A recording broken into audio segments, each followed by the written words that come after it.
compañeras y compañeros y de amigos. Reiteramos también el agradecimiento al SUTEM y pasamos al tema de Colombia. Yo digo que después de la firma de los acuerdos de paz y todo esto que ha sido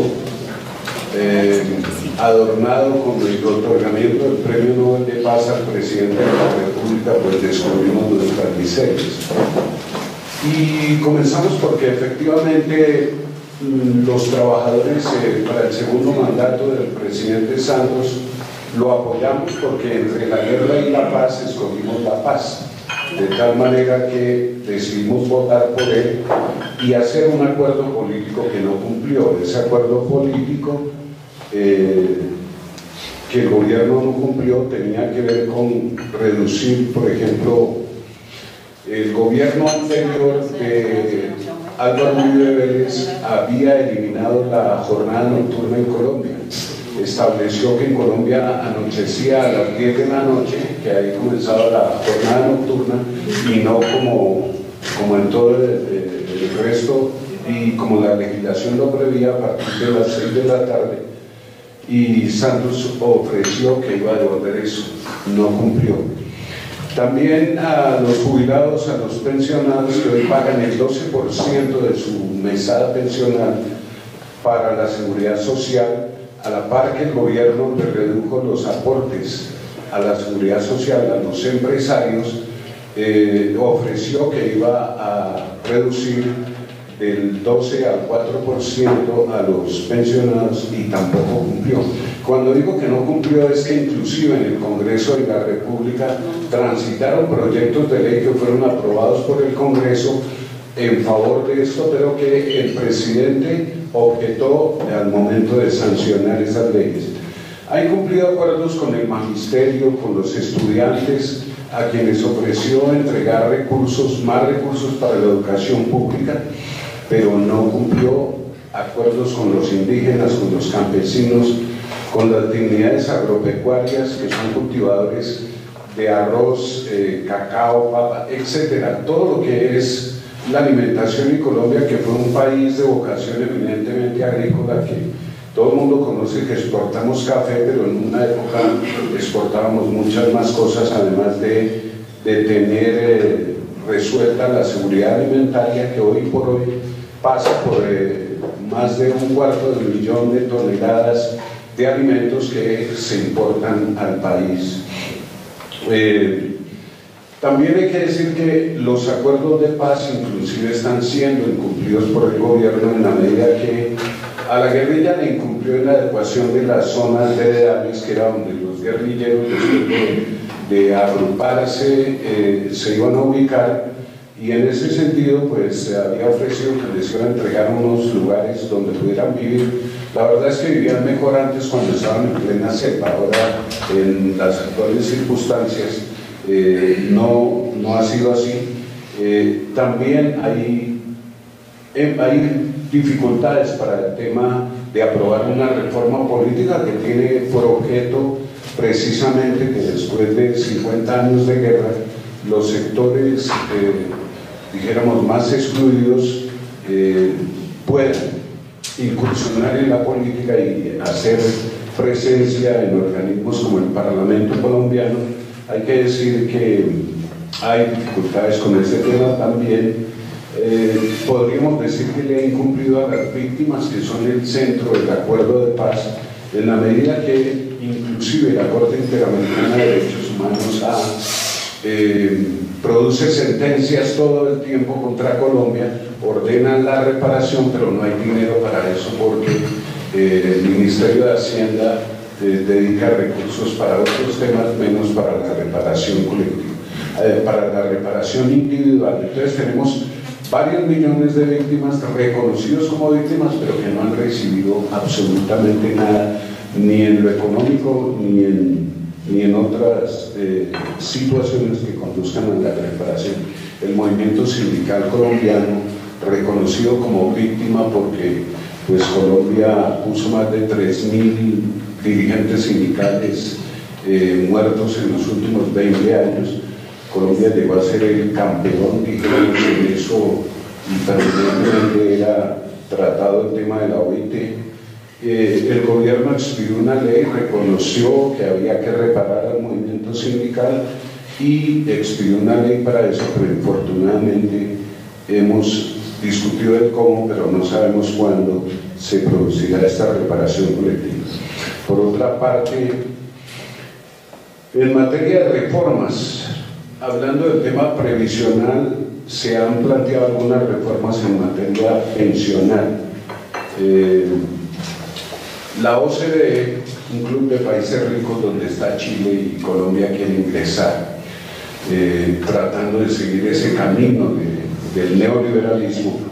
Se plantea que si las mujeres quieren igualdad, entonces las mujeres se pueden pensionar con la misma edad que los hombres. Entonces la idea es aumentar la edad de jubilación de las mujeres a 67 años, porque hoy están con 5 años menos que los hombres para obtener la pensión. Siempre han tenido un tratamiento diferencial que más o menos ha oscilado en 5 años menos que los hombres para alcanzar la jubilación. También este organismo, la OCDE, está planteando volver a una vieja práctica, y es que Colombia hoy tenga un salario mínimo que es para todo el mundo, pero se propone que haya un salario diferencial, o sea, por regiones. En una época un salario, dependiendo de la región, habían salarios más bajos que el salario mínimo que hoy se plantea, que dicen que es uno de los más altos en la región, que lo ideal no sería tener salario mínimo, porque como decimos nosotros allá popularmente, hay gente que podría trabajar por la comida o por la bebida, y hay quien dice de que cualquier cosa es cariño, entonces cualquier cosa que te es un cariñito, y entonces así debería ser. En esa dirección, pues es obvio que estamos hablando de algo que aquí se ha mencionado y que tenemos que construir, es que a pesar de las diferencias existentes en el movimiento sindical, que las hay, porque, bueno, no tenemos una sola central, tenemos 3 centrales históricas, la CUT, la CGT y la CPC, 2 confederaciones de pensionados, y hemos, en el marco de la unidad de acción constituida hace muchos años, el Comando Nacional Unitario, y en ese orden hoy el Comando Nacional Unitario y la Coordinadora de Organizaciones Sociales, donde están los campesinos, indígenas, comunidades negras, todos estos que mencioné, se han organizado también para coordinar acciones en contra de la política económica y social del gobierno. Este gobierno, en la discusión de un presupuesto para el año 2018 que está aprobándose en este momento, descapitaliza el Fondo Nacional del Ahorro. En Colombia existe una cosa que se llama auxilio de cesantía, es que cuando el trabajador queda cesante sin empleo, se supone que tiene un ahorro que los empleadores han contribuido a fondear, que equivale a un mes de salario por año.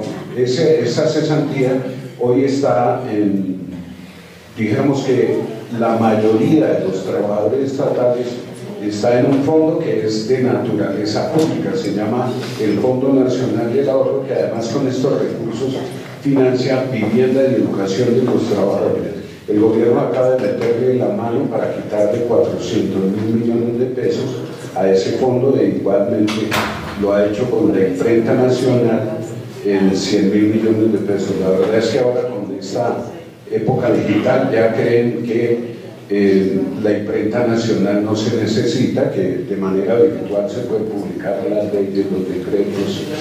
Había antes una gaceta de contratación donde se publicaba todo lo que era la contratación del Estado, eso lo desaparecieron también, y por supuesto por esa había importantes ingresos que iban para esta entidad. En materia del tema que mencionaba Hugo sobre lo que es ampliación de plantas de personal en el Estado, hoy en día tenemos más gente tercerizada en la administración pública que gente de planta que ingresa por concurso de méritos, que es lo que hemos buscado permanentemente. En ese orden de ideas, el empleo público va desapareciendo porque cada vez tenemos más personal de contrato.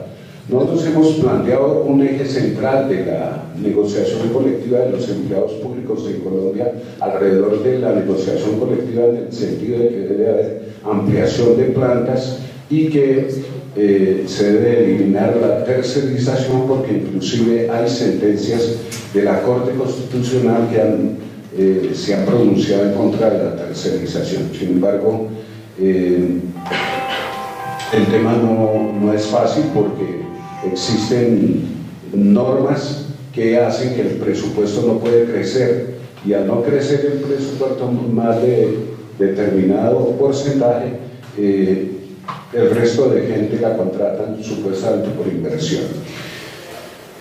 Hablando de negociación colectiva, tenemos pendiente una reforma del decreto 160/2014, porque se vende la idea de que Colombia es una maravilla en materia de negociación colectiva, porque bueno, en la región andina hay dificultades en esa materia, y uno podría decir que en Colombia se negocia todo el tiempo. Desde 2013 para acá hemos negociado para 1.200.000 empleados públicos, y eso es importante desde el punto de vista de que ya el salario no se asigna de manera unilateral, sino que lo hacemos a través de la negociación.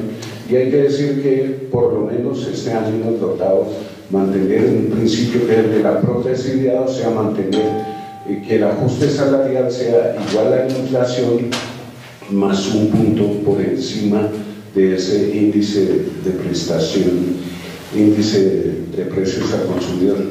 Pero hay negociaciones en el nivel territorial que no son tan exitosas porque la mediación no funciona y no existe el arbitraje, como lo prevé el convenio 151 y el 154. Así que estamos todavía, aunque hemos acordado eso con el gobierno, en deuda con respecto a revisar el contenido del decreto que legisla sobre negociación. En materia de huelga, pues nunca ha existido el derecho de huelga para los empleados públicos en Colombia. Sin embargo, es uno de los sectores donde más se hacen movilizaciones y paros. Pero en la Constitución del 91 se estableció el derecho de huelga. Sin embargo, hoy tenemos una huelga que lleva 34 o 35 días de pilotos que tienen a la aerolínea paralizada en más del 50%. Esta aerolínea está en manos de un señor que dice que es judío brasilero, que es de apellido Fromori, nacionalizado colombiano, que está promoviendo una cosa que llamamos el esquironaje, es que está contratando pilotos en el exterior para ir a romper la huelga. La huelga ha sido en principio declarada ilegal por un tribunal, pero su apelación ante la Corte Suprema de Justicia se va a demorar porque en el tribunal manejaron las cosas tan mal que no llevaron todas las piezas procesales, y hasta que reconstruyan esto, la huelga tiene un límite en Colombia de 60 días, si es posible que esta huelga llegue a eso. Sin embargo, las movilizaciones recientes que hubo en el magisterio, 37 días de paro, 41 días, el propio Ministerio del Trabajo en Colombia paró por primera vez, los trabajadores del Ministerio pararon 41 días y 122 días desde el Congreso de CLATE en Cartagena. Los compañeros allí con el apoyo de CLATE decidieron lanzar la operación Reglamento, duró 122 días, pero hay que decir que la lucha en Colombia paga, en el sentido que estas movilizaciones terminaron con triunfo de los trabajadores, y en el caso de los trabajadores penitenciarios se va a ampliar en 2.600 cargos nuevos para 2019 la planta de personal.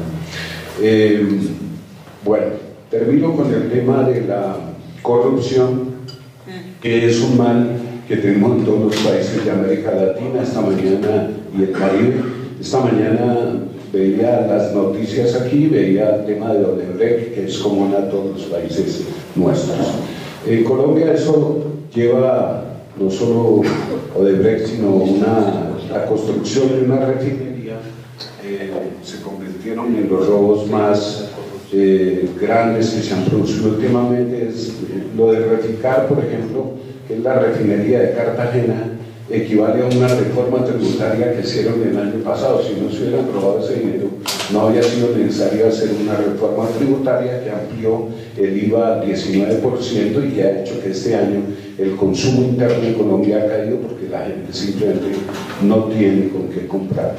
Pero la corrupción está adornada porque el fiscal anticorrupción está siendo procesado penalmente. Y está siendo procesado penalmente porque no porque la justicia colombiana lo hubiera detectado, sino que fue la justicia norteamericana, y hoy parece que todo lo que la DEA y organismos de Estados Unidos en materia de corrupción toca, eso se mueve de pronto, se destapa con más facilidad que en el caso colombiano. Entonces el fiscal anticorrupción, en su proceso de defensa y de negociación con el gobierno, ha denunciado que hay en Colombia un cartel de las togas. Entonces, el cartel de las togas está referido a que la justicia colombiana es un supermercado.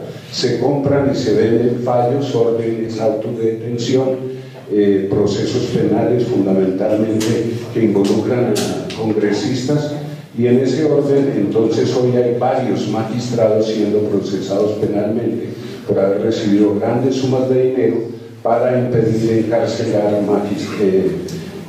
congresistas y otros.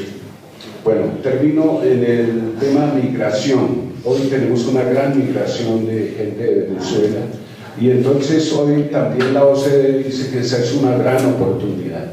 Dice que es una gran oportunidad porque nosotros hemos sido un país más bien de migrantes y no de recibir migrantes, y entonces esa va a ser una gran oportunidad para el tema del empleo. Y entonces, por supuesto, en Colombia tenemos muchos desempleados también, cerca de 3 millones de desempleados. A eso le sumamos que hay lo que se llama el rebusque, o sea, los subempleados, empleos disfrazados de la gente que sale a los semáforos a vender cosas.